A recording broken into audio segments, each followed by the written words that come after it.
After my husband's funeral, I came home to his brother and his ex-wife dragging in suitcases, flashing a forged will. The house and $2 million are ours now, she spat. I didn't argue. I smiled. They thought they won, but they had no idea what was already in motion. The house and $2 million are ours now, Tasha spat, her red lacquered nails tapping against the document she'd triumphantly slapped onto the coffee table. I didn't argue. I simply smiled. The kind of smile that would have warned them had they known me at all. But they didn't know me. They never had. 3 hours after we lowered my husband into the ground, I stood in my own living room watching James's brother Victor and his ex-wife drag suitcases across my hardwood floors.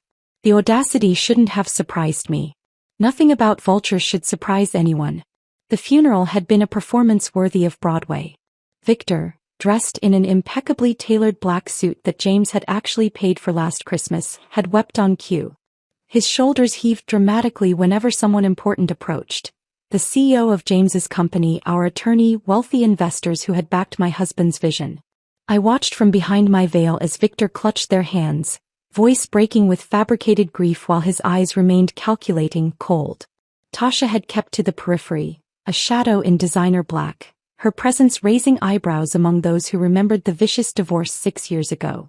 She'd strategically positioned herself beneath a large oak tree, seemingly respectful in her distance but close enough to document who attended, who mattered, who controlled what pieces of James's legacy. When she thought no one was looking, I caught her checking her watch 3 times during the eulogy. We've already moved some things to make space, Victor announced, interrupting my thoughts as he casually moved a framed photo of James and me in Santorini from the mantel, replacing it with some hideous crystal sculpture Tasha had produced from her luggage. You'll want to pack quickly. Our movers arrive tomorrow morning. Tomorrow? I echoed, my voice impressively steady despite the rage building behind my ribcage. That's rather efficient. No point dragging this out, Tasha replied, already inspecting the kitchen cabinets. Is this real Wedgwood? I always told James he had surprisingly good taste for someone so focused on code and computers. I watched her fingers stroke the china James's grandmother had left him, pieces I had carefully unpacked and arranged when we first moved in. Pieces that held memories of anniversary dinners and quiet Sunday breakfasts. May I see the will? I asked, extending my hand with practiced calm. Victor exchanged a quick glance with Tasha before retrieving the document from the coffee table. It's all perfectly legal, he insisted too quickly. James came to his senses about certain things before the end. The paper felt heavy in my hands, weighted with their betrayal. My eyes scanned the document, noting immediately what they hoped I wouldn't catch: subtle inconsistencies in James's signature. After 15 years of marriage, I had seen my husband sign thousands of documents. The pressure points were wrong. The J slanted at an angle James never used. The loop on the final S closed completely, something my meticulous husband never did. 3 months earlier, James had called me into his study late one night, his face gaunt from treatments that were failing to stop the cancer's progression. Victor came by the office today, he'd said, voice barely above a whisper. Asked about access to the secure servers. Said he wanted to help organize my affairs given the circumstances. That night marked the beginning of my quiet investigation. James had been too weak to pursue his suspicions, but I wasn't. My background in forensic accounting, a career I'd set aside when we married, provided skills perfectly suited for tracking the digital breadcrumbs Victor didn't know he was leaving. Elena. Victor prompted, impatience creeping into his tone. Did you hear me? We need you to acknowledge receipt of the formal notice. I blinked, focusing back on their expectant faces. Of course. Just processing everything. I carefully refolded the document, buying myself precious seconds. I assume you'll want the master bedroom? The question caught them off guard. They'd prepared for hysterics, for legal threats, for the emotional breakdown of a grieving widow. My acquiescence visibly unsettled them. Yes, Tasha answered cautiously. Though we might renovate. James always had such conventional taste. Except in technology, Victor added quickly. Speaking of which, did he happen to mention where he kept his home backups? For his work files. Just trying to make sure his legacy is properly preserved. And there it was, the true purpose behind the forged will, the rushed eviction, the theatrical grief. James had developed a revolutionary AI architecture in the months before his diagnosis, a system that could revolutionize predictive algorithms across dozens of industries. The patents alone were worth millions, but the proprietary code was the real prize. I wouldn't know about that, I lied smoothly. James kept his work life separate from home. 1 week after James had shared his suspicions, I had discovered the hidden room. What appeared to be an ordinary bookcase in his study concealed a sliding panel, revealed only when 3 specific books were pulled in sequence. Inside, I found a compact workspace containing encrypted hard drives, multiple monitors, and documentation that confirmed everything. Tasha had re-established contact with Victor shortly after James's diagnosis became known in industry circles. Her new employer, a direct competitor to my husband's company, had orchestrated the entire reconciliation. "I'll need tonight to pack some essentials," I said, moving toward the stairs. "If you don't mind." "Of course not," Victor replied with false magnanimity. "Take what's personally yours. Nothing more." In our bedroom, soon to be their bedroom, I locked the door and moved efficiently, selecting only what I genuinely needed. Clothes, toiletries, the journals James had kept during his illness. From the hidden safe behind our closet mirror, I retrieved passports, birth certificates, and the small jade elephant James had given me on our first anniversary. Everything else was replaceable. Everything else was just backdrop to the scene I was carefully setting. Before leaving, I accessed the hidden room one final time, activating the dormant security system James had installed throughout our home. Every room began silent recording, creating backups to multiple secure servers. Within seconds, my phone received confirmation. Full surveillance was live and transmitting. Downstairs, Victor and Tasha had already opened a bottle of James's favorite whiskey, 60-year-old Macallan we'd been saving for his remission celebration. They didn't bother to hide their glasses as I descended with my single suitcase. "I'll be staying with Maggie for now," I announced calmly. "I should be fully moved out by tomorrow evening." Victor raised his glass in mock salute. "To smooth transitions and new beginnings," Tasha added with a predatory smile. I nodded, turning toward the door before allowing myself a final comment. "James always said everything happens for a reason." I'm starting to believe he was right. Outside, the afternoon sun cast long shadows across the lawn as I loaded my suitcase into the car. From my phone, I could already see the live feed from the living room. Victor and Tasha clinking glasses, laughing, her hand sliding possessively over furniture that still held the imprint of my life with James. They thought they had won everything. They had no idea what was already in motion. Driving away from the house felt like leaving a piece of myself behind, but I knew better than to look back again. I kept my eyes focused on the road ahead, one hand on the steering wheel, the other clutching my phone as the live surveillance feed continued to stream. Tasha was already redecorating in her mind, pointing dramatically at walls and fixtures with disdain, while Victor nodded along, his attention clearly elsewhere. I arrived at Maggie's modest townhouse to find her waiting on the porch, arms crossed, fury evident in her stance. "Tell me you aren't actually letting those parasites take everything," she demanded as I stepped out of the car. "Not here," I whispered, embracing her tightly. "The walls have ears." 20 minutes later, we sat in her kitchen as I showed her the feed on my phone. Victor was now examining the bookshelf in James's study, running his fingers along the spines with growing impatience.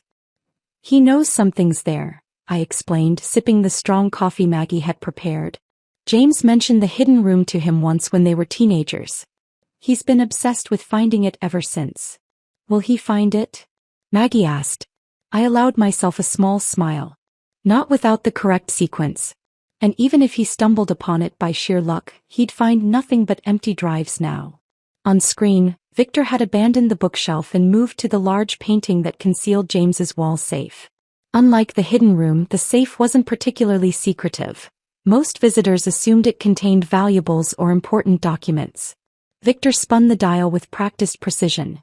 Clearly, he'd watched James open it before. "He knows the combination," Maggie noted with alarm. "James changed it 3 months ago," I replied calmly. "But I changed it again last week to the one code Victor would eventually try, James's birthday." The moment arrived faster than I anticipated. After several frustrated attempts, Victor's face brightened as the safe door swung open. His expression quickly soured as he reached inside to find only a single flash drive nestled in the otherwise empty compartment. He held it up triumphantly for Tasha, who had appeared in the doorway. "Is that it?" she asked, disappointment evident in her voice. "Where are the certificates? The backup drives? The prototype specifications?" "This has to be it," Victor insisted, pocketing the drive. "Let's check his laptop." I switched camera views on my phone, following them to the master bedroom where James's personal laptop remained on his desk. Victor connected the flash drive, fingers tapping impatiently as he waited for it to load. "What's on it?" Maggie whispered. "Nothing they can use," I replied. "But everything we need." The screen showed Victor's growing frustration as windows of encrypted code filled the monitor, each attempt to access files meeting security protocols that triggered additional encryption layers. What he didn't realize was that each failed attempt was simultaneously documented and transmitted to a secure server, building evidence of their intentions. "I need to go," I said, standing abruptly. "There's something I need to check on." Maggie frowned. "You're not staying here?" "That's what they expect," I explained, gathering my suitcase. "But James prepared for this possibility long before he got sick. There's an apartment in Westview Towers purchased through one of his shell companies. They can't trace it to either of us." The apartment was small but perfectly equipped, a minimalist space with state-of-the-art security and enhanced internet connectivity. The living room wall displayed 6 large monitors showing different areas of our home. I settled at the desk, connecting my laptop to expand my surveillance capabilities. By evening, Victor and Tasha's exploration had turned frantic. The camera in the master bathroom captured Tasha attempting to pry open floor tiles, convinced James had hidden valuables beneath them. In the basement, Victor repeatedly tried different code combinations on the server room door, growing increasingly agitated with each failure. "Access denied," the security system announced in its artificial voice, a feature James had disabled years ago that I'd reactivated remotely. Victor kicked the door in frustration, leaving a dent that only triggered another security alert. The most satisfying moment came shortly after midnight when Tasha attempted to leave for cigarettes. The garage door opened obligingly as she backed her luxury SUV toward it, then abruptly closed when her vehicle was halfway through. After 3 identical attempts, she abandoned the garage entirely, opting for the front door, which mysteriously locked behind her, leaving her key ineffective upon return. Victor had to let her in, their heated whispers about faulty wiring and old house problems, bringing me unexpected comfort as I prepared for bed in my sparse new accommodation. Morning brought the first real crack in their alliance. Victor's phone call to James's bank revealed the harsh truth I'd been anticipating. The accounts mentioned in the forged will contained barely $84,000 combined, not the millions they'd expected. "This is impossible," Victor shouted, pacing the kitchen while Tasha sat stone-faced at the island. "James was worth at least $8 million. The company valuation alone." "Maybe he moved it," Tasha suggested, her calm demeanor barely masking her panic. "Offshore accounts. Trust funds. There has to be an explanation." "Or we've been played," Victor growled, slamming his fist on the counter. "What if Elena knew about this? What if she's been pretending to be clueless this whole time?" I smiled at the monitor, simultaneously typing an anonymous email to James's bank flagging suspicious activities on his accounts. The security department would investigate any unusual access attempts, like Victor's call this morning using James's personal information. My next task involved activating Phase 1 of James's home automation system, a sophisticated network he'd installed primarily for convenience but that could be repurposed for my needs. Lights began behaving erratically throughout the house, dimming during important conversations, brightening suddenly when either of them mentioned anything related to James's work. The climate control system required more delicate manipulation, subtle temperature changes making the master bedroom uncomfortably warm while keeping the study unusually cold. Small discomforts designed to fray nerves already stretched thin by disappointment. By afternoon, the first serious argument erupted in the living room. Tasha accused Victor of misleading her about James's assets, while Victor suggested she'd been working her own angle all along. "I gave up a perfectly good position at Meridian Systems for this," she hissed, gesturing around the house. "I can't go back now. They know exactly why I left." "That's your problem," Victor retorted. I told you what I knew based on financial statements from last year. Something's changed. Someone moved the money. We need to find that hidden office, Tasha insisted. You said it exists. Somewhere in this house is everything we need. The prototype alone would be worth millions to the right buyer.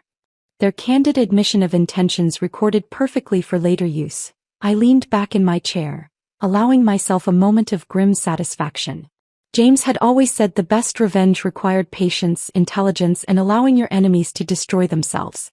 From my vantage point in the apartment no one knew existed, I watched the house slowly turn against them, becoming as much my ally in this chess game as James himself had been in planning it. They had no idea what they couldn't see, but they would. Soon enough they would see everything. 3 days into their occupation, Victor made his first serious attempt to access James's private study. The main study was accessible to anyone, of course. The room where James entertained colleagues and conducted video conferences. But the inner sanctum, the space where my husband had done his most innovative work, remained hidden despite their increasingly desperate search. I watched Victor on my monitors, methodically tapping the wooden panels along the east wall of the study. James had mentioned once, after too many glasses of wine at a family gathering years ago, that he kept his most valuable work behind the walls. Victor had clearly remembered and was determined to find the entrance. What he didn't know was that James had installed pressure sensors throughout the paneling. Certain patterns of taps would trigger different security responses. Random tapping would do nothing, but a specific rhythm, one Victor was inadvertently creating as he worked his way along the wall, would activate what James had playfully called the timeout room. Come on, Victor muttered, his frustration evident as he pressed harder against the wooden panels. It has to be. The click was barely audible through my speakers, but Victor's triumphant expression told me he'd heard it. The panel slid sideways, revealing a small anteroom, not the main hidden office, but a security checkpoint James had designed specifically for uninvited guests. Victor stepped inside eagerly, the motion sensors tracking his movement. 3 seconds later, the panel slid shut behind him with a definitive thunk. What the? Victor spun around, pushing against the now sealed entrance. Tasha, he called, banging on the wall. Tasha. But Tasha was 2 floors away, trying different combinations on our bedroom safe, completely unaware of Victor's predicament. The anteroom was soundproofed, another of James's precautions. Victor pulled out his phone, his face falling as he registered the absence of signal. He paced the small space, examining the featureless walls for any control panel or emergency release. Finding none, he eventually sat on the single chair in the center of the room, defeated. James had designed the timeout room with unexpected visitors in mind. It contained no dangerous elements. Air circulated freely, the temperature remained comfortable, and a small water dispenser provided hydration. But it was programmed to remain sealed for 6 hours once triggered, resetting the countdown with each attempt to force exit. I watched Victor's growing panic with a strange detachment.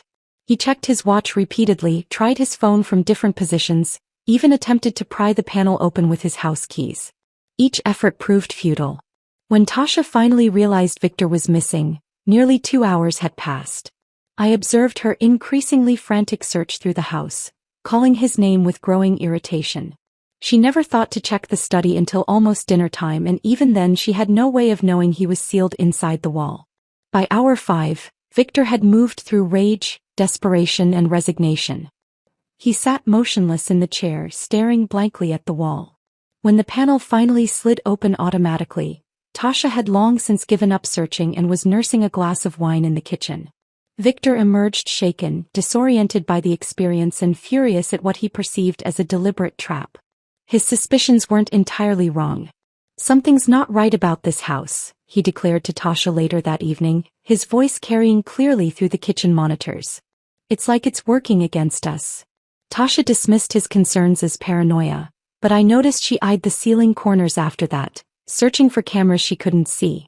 James had been thorough in concealing the surveillance system, embedding tiny lenses within light fixtures and air vents.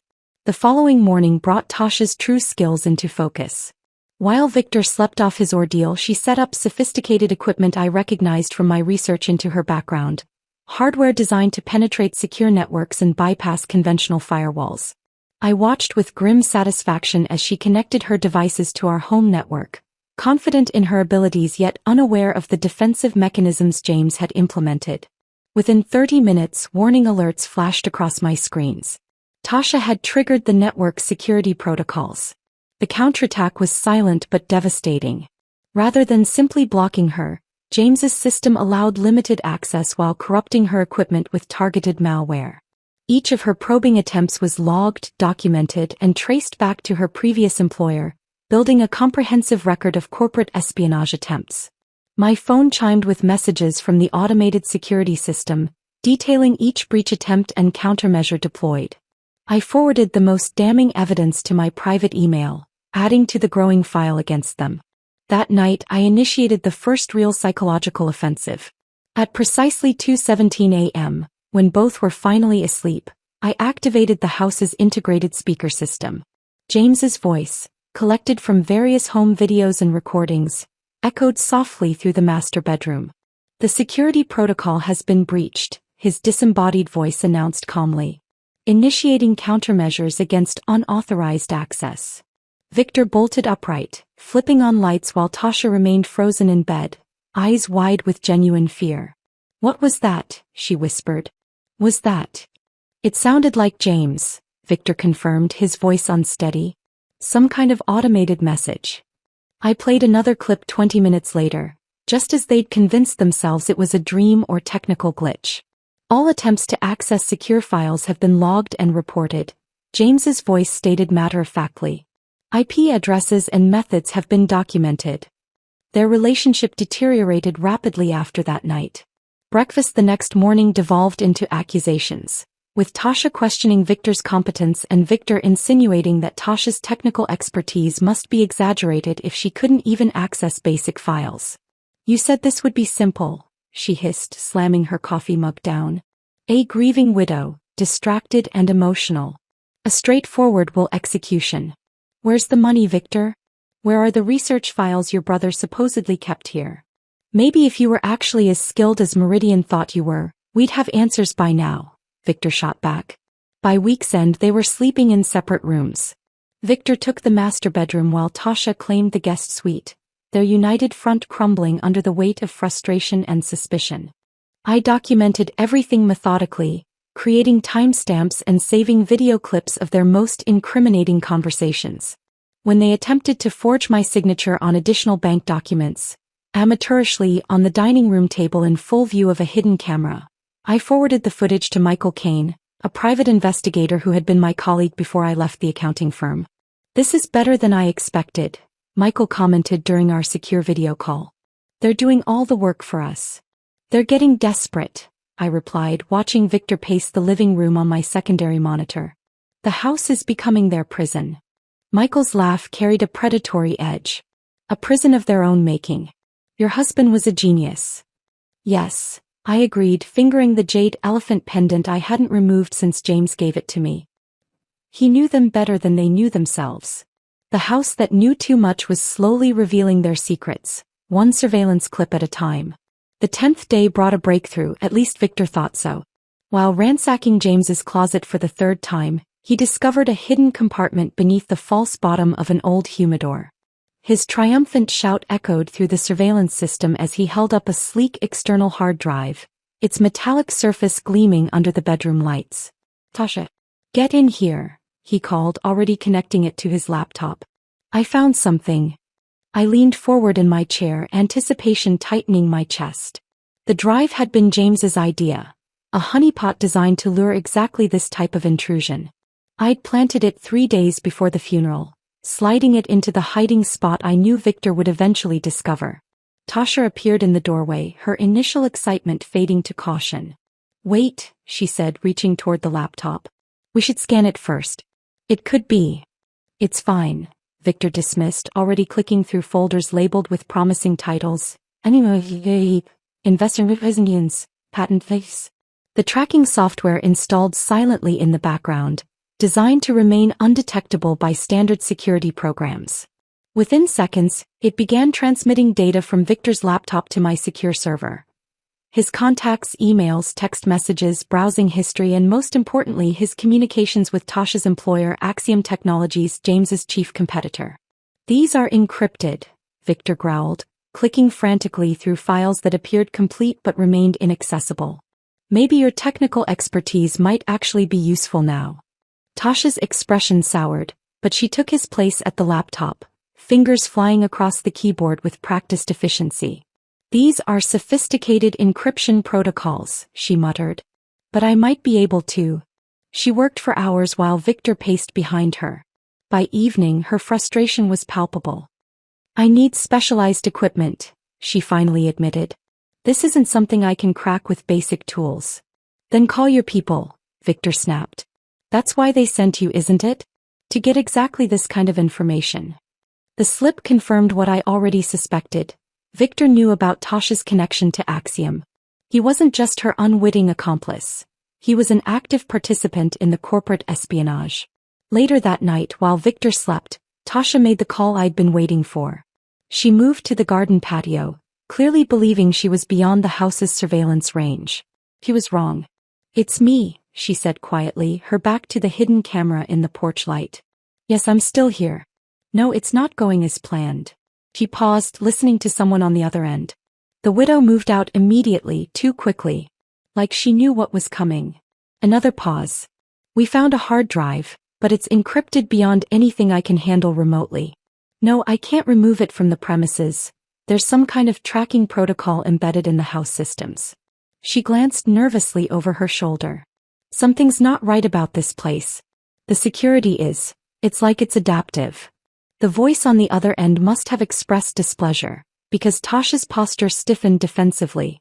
I'm doing everything I can. Victor is becoming unstable, paranoid.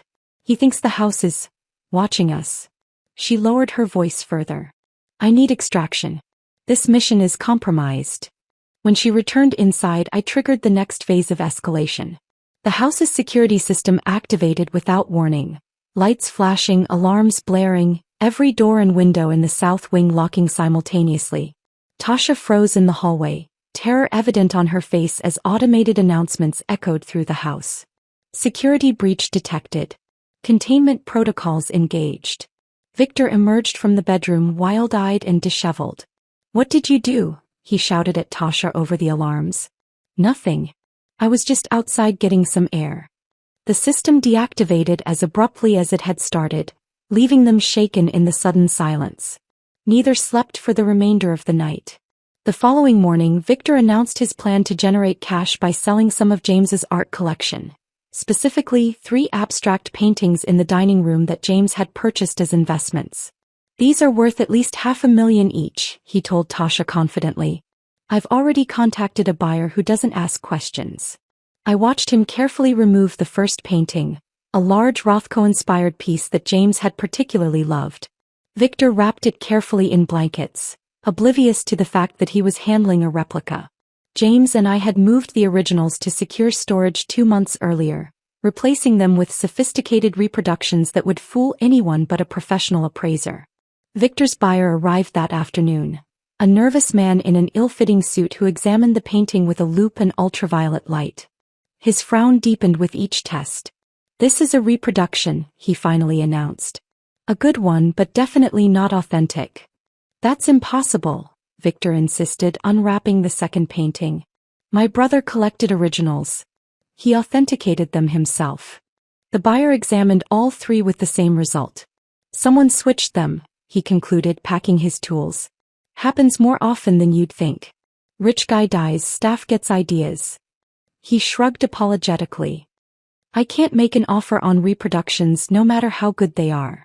After he left, Victor's rage was spectacular. He tore through the house, checking every painting and valuable object, finding similar substitutions throughout. The Ming Dynasty vase in the foyer? Replica. The signed first edition books in the library? Clever forgeries with photocopied signatures. She did this, he seethed, pacing the living room while Tasha watched warily from the doorway. Elena knew we were coming. She prepared for this. How could she have known? Tasha asked carefully.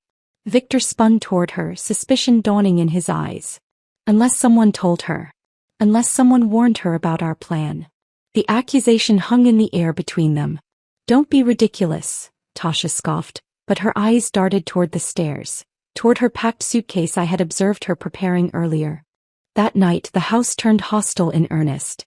The temperature in Victor's bedroom rose to nearly 90 degrees while Tasha's plummeted to a frigid 55. The water pipes groaned ominously whenever either of them tried to shower. Lights flickered during conversations but stabilized when they fell silent. By morning, Tasha had made her decision. I watched her methodically collect her equipment, downloading what little data she had managed to extract from the household systems onto a portable drive. She placed a brief call to a burner phone, requesting extraction in coded language that my surveillance system flagged and decoded instantly. She waited until Victor left for a meeting with the attorney, another dead end I had arranged, before wheeling her suitcase to the front door. But I had anticipated this moment. As she reached for the handle, I activated the estate's complete lockdown protocol from my remote station. Metal shutters slid silently over every window. Reinforced bolts engaged in every external door. The house transformed from passive observer to active prison in less than 30 seconds. Tasha's confusion turned to panic as she tried door after door, finding each one immovable. She ran to the garage, hitting the emergency release for the main door, only to discover that it too had been overridden. She was still frantically searching for an exit when Victor's car pulled into the driveway. Through the security camera, I watched him stare in confusion at the house's transformed exterior, the metal shutters, the reinforced entry points. When he finally gained entry through the one door I deliberately left accessible, he found Tasha surrounded by her packed bags and technical equipment in the foyer. "Going somewhere?" he asked, his voice dangerously soft as he took in the portable drive in her hand and the Axiom Technologies badge she had foolishly left visible in her open purse. The walls had finally closed in. Tasha's hand froze on the portable drive as Victor stepped fully into the foyer, his shadow stretching across the marble tiles between them. "I can explain," she stammered, her usual composure shattering under his murderous glare. "Axiom Technologies," Victor said slowly, picking up the badge from her purse. "Were you working for them the entire time? Even during your marriage to James?" I watched their confrontation unfold across my monitors, the camera angles capturing every nuance of their breakdown. The perfect moment had arrived. I closed my laptop, gathered the extensive files I'd compiled and texted Michael, "It's time." 20 minutes later, I sat in the back of a sleek town car heading toward the house, flanked by Margaret Winters, James's longtime attorney, and Philip Rowland, the executor of the actual will. In my lap rested a leather portfolio containing everything needed to end this game permanently. "Are you certain you want to do this in person?" Margaret asked, her silver hair catching the afternoon light. "We could send the security team first." "No," I replied firmly. "I want to see their faces." When our car pulled into the driveway, Victor and Tasha were still locked in heated confrontation, their argument having escalated throughout the house. The security cameras showed them in the kitchen now, Victor backing Tasha against the refrigerator, her technical equipment scattered across the counter between them. I deactivated the lockdown protocol with a few taps on my phone, allowing the front door to unlock with an audible click that carried through the speakers. The sound stopped their argument instantly, both heads turning toward the entryway. "Someone's here," Tasha whispered, fear evident in her voice. I stepped across the threshold of my home for the first time in 2 weeks, the familiar scent of lemon polish and James's favorite sandalwood incense still lingering despite their occupation. Margaret and Philip followed, their formal attire and stern expressions adding gravitas to our entrance. "Hello, Victor," I called, my voice echoing through the foyer. "Tasha, I believe we need to talk." Their appearance when they emerged from the kitchen told the story of my success. Victor's once immaculate shirt was wrinkled and stained, his face haggard from sleepless nights. Tasha's designer outfit had been replaced by rumpled loungewear, her hair pulled back in a hasty ponytail rather than her usual perfect styling. "What are you doing here?" Victor demanded, attempting to regain control despite his obvious discomfort. "This is our house now." "Is it?" I motioned toward the living room. "Let's discuss that, shall we?" Something in my confident tone must have unsettled them. They followed hesitantly, exchanging wary glances as we settled into the seating area. I took James's favorite chair, a position of power I deliberately avoided during our marriage but now claimed without hesitation. "You've met Margaret, James's attorney," I began conversationally. And this is Philip Rowland, the executor of James's estate. His actual estate. Margaret opened her briefcase, removing a document bound in blue leather. This is the last will and testament of James Elliot Sullivan, properly witnessed and notarized 6 months ago. That's impossible, Victor interjected. We have the will right here. He gestured toward the forged document still lying on the coffee table. You have a forgery, Philip corrected, his voice carrying the weight of his 30 years in financial law. Quite a good one, but ultimately meaningless since all assets in question were already transferred before James's death. I savored their confusion, the dawning horror in their expressions as Margaret continued her explanation. 6 months before his diagnosis, James established an irrevocable trust with Elena as the sole trustee. The house, his patents, the research, the investment accounts, everything was moved into this entity. She slid the document across the table. The James and Elena Sullivan Living Trust. Quite thorough, quite legal, and quite impossible to challenge. You're lying, Tasha hissed, though the tremor in her voice betrayed her uncertainty. In response, I opened my portfolio and removed a stack of surveillance photos. Victor accessing James's private files, Tasha on the phone with her Axiom handler, both of them attempting to forge documents at our dining room table. The house has been watching you, I said simply. Every conversation, every attempted theft, every act of corporate espionage, all documented and time-stamped. Victor lunged forward suddenly, his control finally snapping as he reached for my throat. You manipulative. Before his hands could touch me, a side door opened and 2 security personnel in plain clothes stepped into the room. A third emerged from behind the curtains and a fourth appeared at the top of the stairs. Victor froze, suddenly aware that we hadn't been alone at any point. These gentlemen have been in the house for the past 3 days, I explained calmly. Another layer of protection James insisted upon once we realized what you were planning. How? Tasha whispered, genuine bewilderment crossing her face. How did you know? James knew his brother, I replied simply. And I knew my husband. When his diagnosis became terminal, we anticipated vultures. We just didn't expect family to lead the flock. Margaret placed 2 folders on the table, one red, one blue. You have 2 options, she stated professionally. The red folder contains comprehensive confessions to attempted fraud, breaking and entering, and corporate espionage, along with non-disclosure agreements. Sign them and you disappear. No public charges, no prison, just permanent exile from this family and industry. And the blue folder? Victor asked, his voice barely audible. Contains the evidence we'll provide to the district attorney, Axiom's board of directors, and the Technology Ethics Committee, Philip explained. I estimate minimum sentences of 15 years, given the calculated nature of your scheme and the evidence of premeditation. The room fell silent as the magnitude of their failure settled around them. Everything they had attempted had been anticipated, countered, and documented. Every move in their game had been observed by the invisible queen they had underestimated from the beginning. You have 30 minutes to decide, I said, standing. I'll be in James's study. As I walked away, I heard Tasha's broken whisper to Victor. She planned this from the start. We never had a chance. In the privacy of the study, I finally allowed myself to grieve, not just for James, but for the family he had wanted to believe in despite evidence to the contrary. For the brother who had envied rather than loved him. For the legacy that had attracted predators instead of protectors.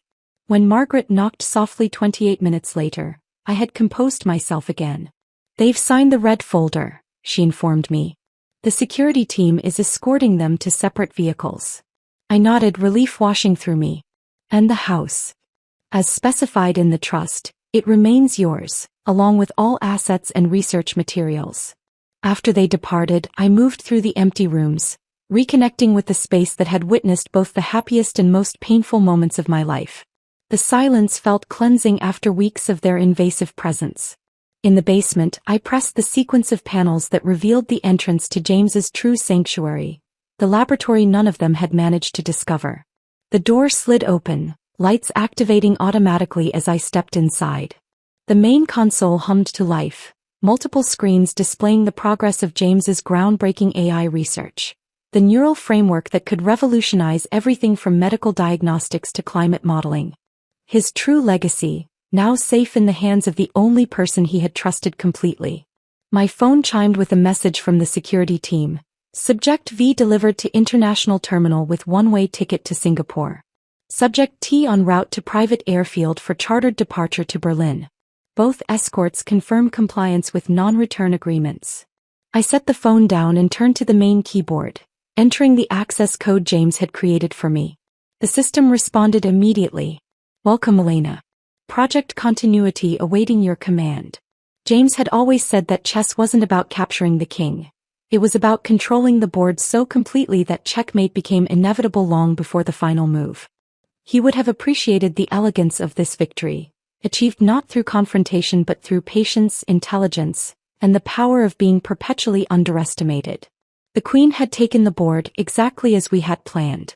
If this story of sweet revenge kept you hooked, hit that like button now. I loved when Elena watched Victor panic in that locked room for 6 hours. What was your favorite part? Tell me in the comments below. Want more stories where the smart, quiet person wins in the end? Subscribe and turn on notifications so you don't miss out. Remember, sometimes the person others underestimate is the most dangerous one in the room.